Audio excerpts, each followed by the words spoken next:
Hello, Jumbo. It's good to see you all, and today I'd like to teach you one of my favorite storytelling games. You can play it anywhere, on the web like this, or at home if you're sitting around a table with your family. The way it works is somebody that's there tells a story from their life. It's either a true story, or it's a fictional story, one they made up, or at least partly made up. When the storyteller's done, all the listeners put their thumb in their hand and 1, 2, 3, or rock, paper, scissors. They throw their thumb up or they throw their thumb down. If they throw their thumb down, it means they think that the storyteller made up at least a good part of the story. They throw their thumb up, it means they think the story is true just as much as the storyteller could remember. Okay, let's give it a whirl.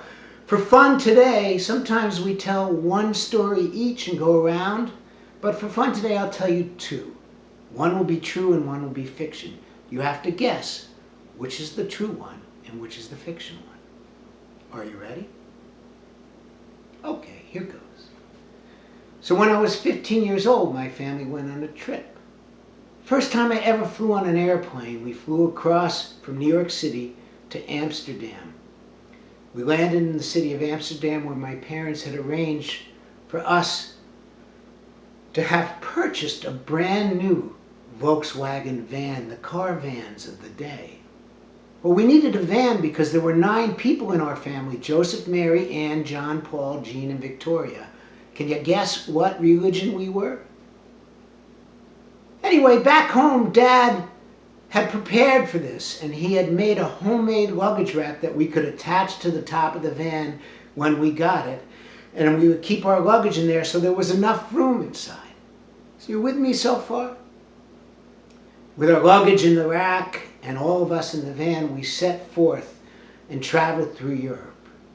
We were in the country of Spain one day, and we decided to drive up to a mountainy, beautiful city called Ronda. We started driving up this windy, narrow road. It was so narrow that whenever a car came the other way, you just had to stop and inch by each other. I remember looking out the window. We were on the outside of the mountain, noticing there were no guardrails, and then there were times I could look out and I couldn't even see the edge of the road, and nobody was talking. We were all feeling scared about falling off the mountain. We got about halfway up the mountain and we came to a place where you could pull off. It was kind of like a scenic area, not as big as a rest area in this country, but a little place where you could pull off. And we pulled off, and with a sigh of relief, my dad said, "Okay, everyone, let's get out of the car and let's stretch, and I'll tell you when I'm ready to keep going." That's what we did. We got out, we stretched, we looked at the stunning, gorgeous mountains of Spain, and then, after a time, Dad said, "Okay, I'm ready. Hop back in." Dad got back onto the driver's seat. We all got in and we started driving away. When I noticed my brother Paul was not in the van. And I said, "Dad, stop! Paul's not here." We'd only gone a little way, maybe 100 feet or 200 feet, and we turned and we looked back to that little scenic area we had stopped in, and Paul was not there either. And we thought, oh no, Paul fell off the mountain. And then we heard a sound from the roof of the car. Help! It was my brother Paul. We had driven away with him on the roof of the car. That's my first story. Perhaps it's true, perhaps it's fiction. You will have to guess in a minute. But let me tell you one more.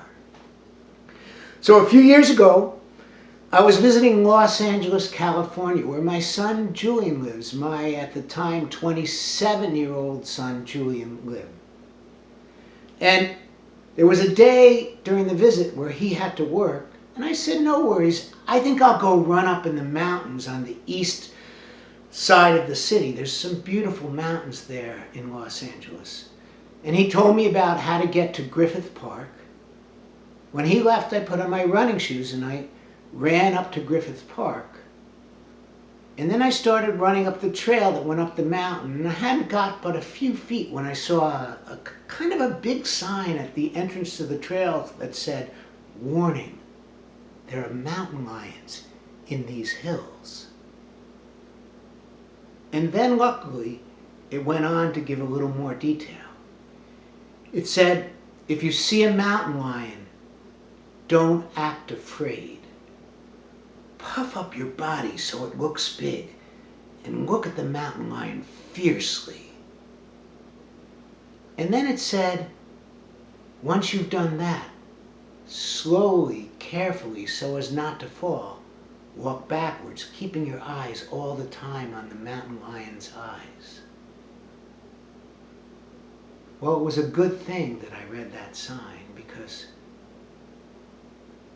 I ran up that mountain, slow, sometimes walking. Yes, I was a little older than I used to be.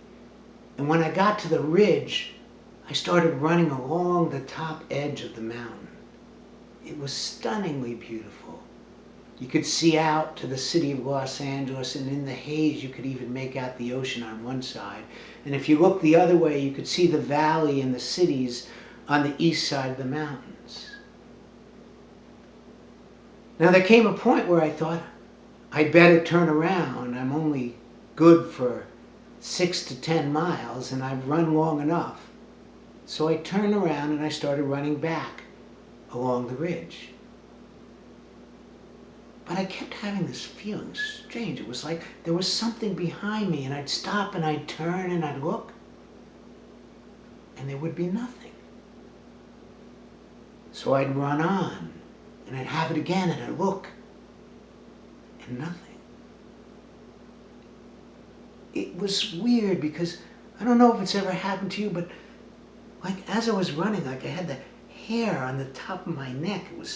It was standing up, and at one point I whirled around quick, and I saw a mountain lion about 100 feet away on top of a rock, staring at me.